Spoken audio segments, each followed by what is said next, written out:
Please subscribe and you can download this code from description below. HTTP status code 401 indicates that a client request lacks proper authentication credentials. In this tutorial, we'll explore how to use Python's requests library to handle the 401 client error when making delete requests to a web server. We'll also discuss how to send authentication information to the server for successful deletion of a resource.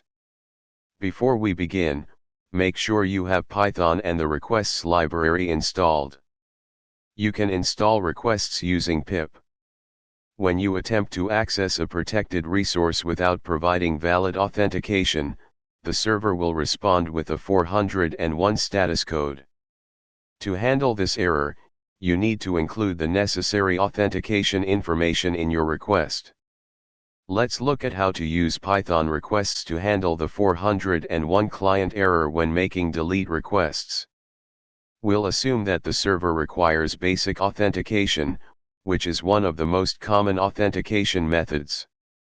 To get started, import the requests library and the base64 library, which we will use for encoding the username and password.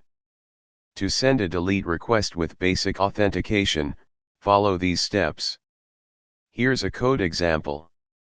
In this code example, make sure to replace https://example.com/api/resource/123, your username, and your password with the actual URL and authentication credentials.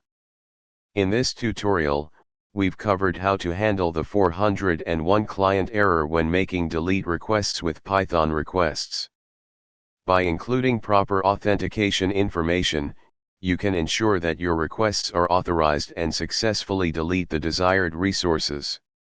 ChatGPT.